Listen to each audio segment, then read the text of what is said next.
இந்த பயிற்சிக்கு பெயர் என்னன்னு வந்து பாத்தீங்கன்னா பரம்பொருள் யோகம். மிக மிக மிக மிக மிக மிக உயர்ந்த பயிற்சி இது. இந்த பயிற்சி நீங்க பண்ணிட்டீங்கன்னாவே எல்லாமே உங்களுக்கு தெரிஞ்சிடும். எத்தனை பேருக்கு புரிஞ்சு? ஆனா அப்புறம் நான் வந்து இப்ப 12 ஏஜ் தான் ஆகுது. அதனால ஸ்டடீஸ் எல்லாம் எந்த ப்ராப்ளமும் வராதுல, மென்டல் ஸ்ட்ரெஸ்ல ஆகாதுன்னா எதுவுமே ஆகாதுமா. பயிற்சி மட்டும் பண்ணிக்கிட்டே வா.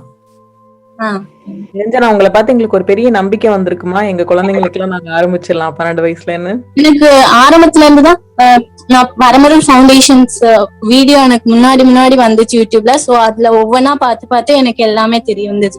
ரொம்ப ரொம்ப சந்தோஷம். நான் நிறைய மெடிடேஷன் கிளாஸ் அட்டென்ட் பண்ணிருக்கேன். அந்த இடத்துல போன ஒரு வைப்ரேஷன் வந்து உங்ககிட்ட இன்னைக்கு எங்க வீட்லயே கிடைச்சது.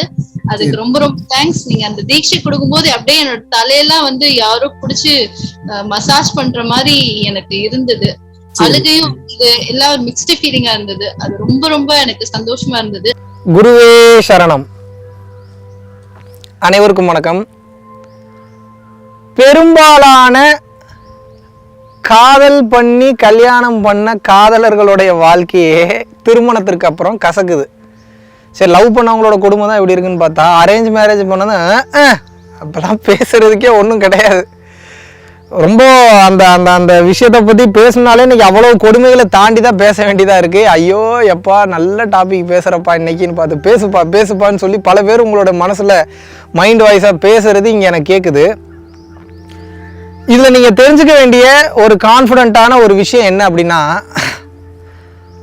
லவ் பண்ணும்போது நிறைய வந்து உங்களோட வாழ்க்கையில் இந்த அழகாக எப்படி இருக்கிறது, எப்படி மேக்கப் பண்ணிக்கிறது, எப்படி என்ன சூப்பராக ப்ரொஜெக்ட் பண்ணிக்கிறது, எப்படி லிப்ஸ்டிக் போட்டால் நான் அழகாக தெரிவேனா, இல்லை வந்து நான் கம்மல் போட்டால் அழகாக தெரிவேனா, என்ன மாதிரி செயின் போட்டுக்கணும், என்ன மாதிரி காஸ்டியூம் போட்டுக்கணும், எப்படி பாசிட்டிவாகவே பேசுறது, எப்படி என்ன கெத்தாகவே காமிச்சிக்கிறது, என் மேலே எப்படி மரியாதை வர மாதிரியே நடந்துக்கிறதுன்னு சொல்லி இந்த திருமண வாழ்க்கைக்கு முன்னாடி உங்களோட மீட்டிங்லாம் இருக்கும். உங்களோட ஆக்சுவல் வாழ்க்கை வந்து பார்த்தீங்கன்னா ஆஃபீஸில் கூட கிடையாது. உங்கள் வீட்டில் நீங்கள் ஆக்சுவலாக இயல்பு நிலையில் இருப்பீங்க பார்த்தீங்களா, அதுதான் ஆக்சுவலான வாழ்க்கை. ஆனால் இன்னைக்கு எப்படி ஆகிப்போச்சு, இந்த ஆக்சுவல் வாழ்க்கையெல்லாம் உங்களோட பார்ட்னருக்கு சுத்தமாக தெரியாமல் போயிடுது. தெரியாமையே தெரியப்படுத்துறதே இல்லை நீங்கள். அப்போ என்ன ஆகிடுதுன்னா, உங்களோட பாசிட்டிவான சைடு, பாசிட்டிவான விஷயம், பாசிட்டிவான லுக்கு, இம்ப்ரெஸ் பண்ணக்கூடிய விஷயங்களையே பார்த்து அவங்க பழகிடுறதுனால கல்யாணத்துக்கு அப்புறம் தான் நீங்கள் எத்தனை டைம் கொட்டாய் விடுறீங்கன்னு தெரியும், நீங்கள் எப்படி காரி எச்சையை துப்புவீங்கன்றது தெரியும், எந்த நேரத்தில் குளிச்சுட்டு எந்த துண்டை எங்கே போடுவீங்கன்றது தெரியும், அழுக்கிலேயே படுத்துப்பீங்களா இல்லை வந்து சுத்தமாக தான் படுப்பீங்களா, இல்லை வந்து தேவையில்லாமல் எந்த மாதிரியான வார்த்தைகள் உபயோகப்படுத்துவீங்க அப்படின்ற உங்களோட ஒரிஜினல் ஃபேஸ்லாம் இந்த திருமணம் ஆனதுக்கு அப்புறம் தான் தெரிய வரும். அது திருமணம் ஆனதுன்னு சொல்கிறத விட நீங்கள் 2 பேரும் அதிக நேரம் எப்போ ஒன்றா இருக்கீங்களோ அப்போ தான் உங்களோட ஆக்சுவல் ஃபேஸே வெளியில் வரும். இதனால தான் முக்கால்வாசி நபர்களுக்கு திருமண வாழ்க்கை புளித்து விடுகிறது, கடுப்பாயிடுறாங்க, வெறுத்துடுறாங்க.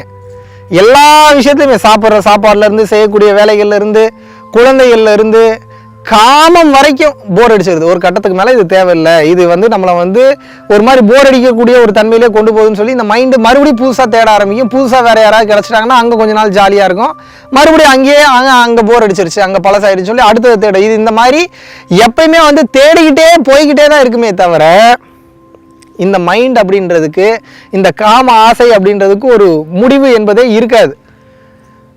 அப்போது கல்யாணத்துக்கு முன்னாடி லவ் மேரேஜ் பண்ணியிருந்தீங்கனாலும் சரி, இல்லை நீங்கள் அரேஞ்ச் மேரேஜ் பண்ணியிருந்தீங்கனாலும் சரி, ரொம்ப காமனான டாபிக் பேசியிருப்பீங்க. ஆனால் கல்யாணத்துக்கு அப்புறம் பேசுகிறதுக்கு டாபிக் இல்லாமல் போயிடுச்சுனாலும் போர் அடிச்சிடும். என்ன இவ்வளோ நாள் நல்லா பேசிகிட்டு இருந்தார், ஏகப்பட்ட விஷயங்கள் ஷேர் பண்ணார், இப்போ கல்யாணத்துக்கு அப்புறம் எதையுமே பேச மாட்டார். ஏன்னா அடுத்து அங்கே உழைக்கணும் அப்படின்ற ஒரு விஷயம் இருக்கும், குடும்பத்துக்கு வேணுங்கிற வருமானம் அப்படின்ற ஒரு விஷயம் இருக்கும், குழந்தை குட்டிகளை நல்லா பார்த்துக்கணும், நம்மளோட வாழ்வாதாரத்தை அடுத்த கட்டத்துக்கு கொண்டு போகணும், ஒரு கார் வாங்கணும், ஒரு வீடு வாங்கணும், நல்ல வசதியாக இருக்கணும், நமக்குன்னு ஒரு நல்ல பேங்க் பேலன்ஸ் இருக்கணும், நமக்குன்னு ஒரு அந்தஸ்து இருக்கணும், இண்டஸ்ட்ரியில் நமக்குன்னு ஒரு நல்ல பேர் இருக்கணும், சொசைட்டியில் நமக்குன்னு ஒரு பேர் இருக்கணும். இந்த மாதிரியான தேவைகளுக்கு ஒரு மனிதன் ஓடும்போது அவன் ஒரு ஆண்மகனை பொறுத்த வரைக்கும் அவன் எப்பயுமே வந்து பார்த்திங்கன்னா தனக்காக ஓடுற மாதிரி தான் இருக்கும். ஆனால் அவன் ஃபேமிலிக்காக ஓடிட்டு இருப்பான் கல்யாணத்துக்கு அப்புறம், நான் சொல்கிறேன். ஆனால் பெரும்பாலான பெண்களுக்கு அது புரியுறதில்ல. பெண்கள் என்ன நினச்சிக்கிறாங்க, எப்போ பார்த்தாலும் நமக்கு டைமே கொடுக்க மாட்டுறாரு, அப்படி என்ன பிஸி, அப்படி என்ன வேலை. ஆனால் ஒவ்வொரு மனைவியும் கணவன் கூடயும், ஒவ்வொரு கணவனும் மனைவி கூடயும் வேலையே இல்லாமல் சுற்றிட்டு இருக்கீங்கன்னு சொல்கிறவங்க கூட பின்னாடி ஒரு நாள் கூட்டிட்டு நீங்க சுத்தி நீங்க உங்களோட லைஃபை லைவா காமிச்சிட்டீங்கன்னாவே போதும், அடுத்து அவங்க உங்களை தொந்தரவு பண்ணவே மாட்டாங்க. ஏன்னா அதுல இவ்வளோ பிரச்சனை இருக்கா, இவ்வளோ பேரை நீங்க பாக்குறீங்களா, இவ்வளோ தூரம் பெயின் இருக்கா, அதுல இவ்வளோ தூரம் உங்களை அசிங்கப்படுத்துறாங்களான்னு அவங்க அங்கிருந்து பார்க்கும்போது அந்த பக்குவ நிலைக்கு வருவாங்க. இன்னைக்கு கல்யாணத்துக்கு அப்புறம் முக்காவாசி குடும்பத்துல பிரச்சனை வரதுக்கு உண்டான மெயின் காரணமே எனக்கு உண்டான டைம் அவர் கரெக்டா ஸ்பெண்ட் பண்றது இல்லை, எனக்கு உண்டான டைம் அவங்க அந்த லேடி எனக்கு கரெக்டா கொடுக்கறது இல்லை, அந்த பொண்ணு கரெக்டா கொடுக்கறது இல்லைன்றதுனால தான் இன்னைக்கு முக்காவாசி திருமணங்கள் டைவர்ஸ் இன்னைக்கு வந்து கோர்ட்ல போய் நிக்குது. டைம் ஸ்பெண்ட் பண்ணிட்டாவே வேலை முடிச்சு. இன்னைக்கு பல பேர் கேட்கக்கூடிய நிலையிலேயே தயார் நிலையில இல்லைங்க. நான் பேசுறதெல்லாம் விடுங்க, இன்னைக்கு யூடியூப் சேனல் எடுத்து நீங்க பார்க்கணும், டைப் பண்ணணும், இன்டர்நெட் கனெக்டிவிட்டி ஆக்டிவ்ல இருக்கணும்.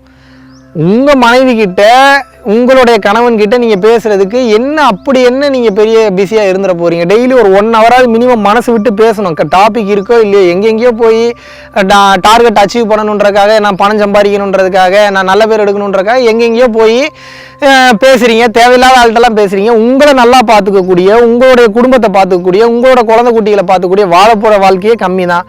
உங்க கணவன் மனைவி கூட நீங்க நிம்மதியா ஒரு 1 மணி நேரம் ஸ்பெண்ட் பண்றதுல என்ன தப்புன்னு நான் கேட்டுற போறேன். நீங்க ரெகுலரா டெய்லி பேசும்போது உங்களுக்குள்ள இருக்கக்கூடிய கேப் குறையும். பிரச்சனைகள் இருந்தாலும் அதெல்லாம் மறப்பாங்க. சரி, ஓகே, வாழ்க்கை அடுத்த கட்டத்தை நோக்கி நகருதுன்ற நம்பிக்கை அவங்களுக்கு வரும்.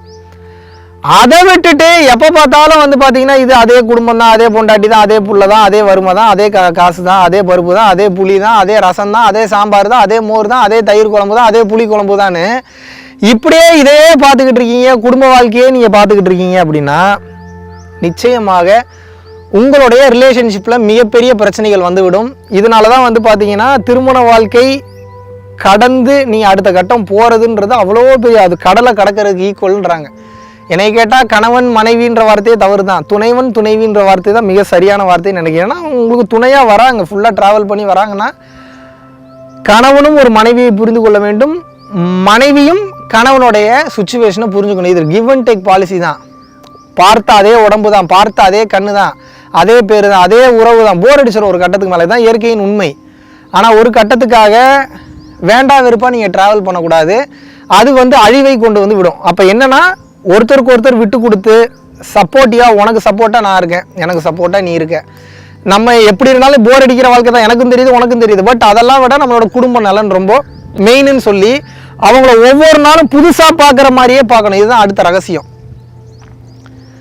எப்போ ஒரே மெட்டீரியல் உங்கள் மைண்டு நினைக்க ஆரம்பிச்சிருச்சோ அப்போ பழைய மெட்டீரியல் கண்டிப்பாக அது ஆகிடும், போர் அடிக்க ஆரம்பிச்சிடும் ஒரு கட்டத்துக்கு மேலே.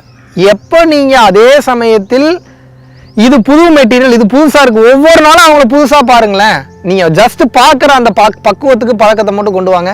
உங்களோட வார்த்தைகள் மாறும் அவங்கள புதுசாக பார்க்கும்போது, உங்களோட லுக்கு மாறும், உங்களோட ஸ்டைல் மாறும், நீங்கள் அவங்கள கவனிக்கிற விதம் மாறும், அவங்கள கேர் பண்ணுற விதம் மாறும். டோட்டலாக எல்லாமே மாறும்போது நீங்கள் ஒரு அற்புதமான ஒரு மெட்டீரியல் ஆகிடுவீங்க. உங்களை விட்டு போகிறதுக்கு அவங்களுக்கு மனசே வராது. நீங்கள் உண்மையான கேர்டேக்கராக ஒரு பொண்ணுக்கு இருக்கீங்க அப்படின்னா, இப்போ பல பேருக்கு வந்து பார்த்தீங்க அப்படின்னா எல்லாத்துக்குமே தான் பொண்டாட்டி ஏஞ்சல் மாதிரி இருக்கணும்னு ஆசை.